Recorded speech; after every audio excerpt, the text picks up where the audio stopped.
Good day, beautiful ladies and handsome gentlemen. It's your girl Ruth, daughter of Zion, bringing you this program, Season to Love, from the stables of Weave, Woman of Elegance, Unction, Virtue, and Excellence. So it's February, yeah. February is the season of love, and here we are celebrating love. What is love? Love has to be known like all the butterflies in your stomach, like if the feeling, the chemistry, the attraction, and all that. Yes, that is what people think love is all about. Okay, yes. Today we're talking about some big mistakes people make in trying to find love. Because as this is a season of love, what do you do in the season of love? All right. One big mistake people make in this season is to wait for love. Love waits for no one. You don't just sit down and love falls on your laps like a pot of gold. No, it doesn't work that way. You get love by showing love. You become loved by loving others. Just like it is said, you have to give a smile to get a smile. When you stand in front of the mirror, you have to smile to the mirror for the image in the mirror to smile back at you. Alright, so what are some key things, key areas where you can experience love and show love in this season of love?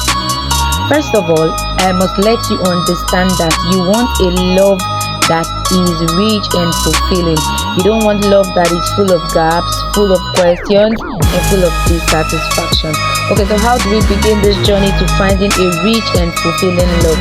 The first thing is to have self-love. Accept yourself, appreciate yourself, have self-value.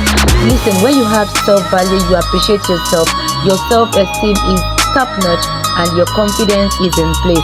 When people see that you are in love with yourself, they have no choice but to fall in love with you. The next thing is to have God love. Loving God is non-negotiable because the love God has for his children is incomparable.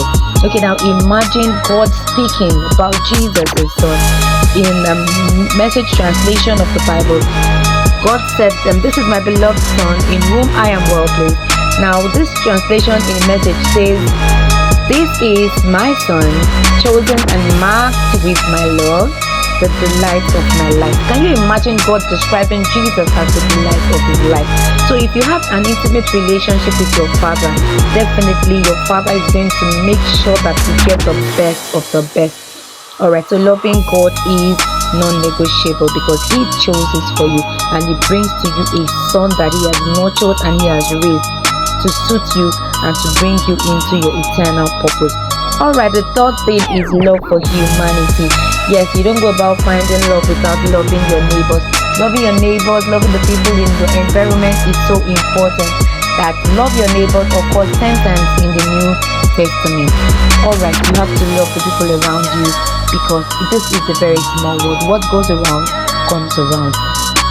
Alright, so now you're looking for romantic love and you want to have this feeling of attraction, this soul feeling, love at first sight. Yes, love at first sight or the feeling of attraction, it goes two ways. It's either it goes both ways where both parties feel the same thing, or it is a one-way thing where just one party feels the chemistry while the other party is non-responsive. Now, if at this feeling of attraction goes both ways, it is a very beautiful feeling because both of them can then come together to constructively explore their feelings and see if there is a future for them.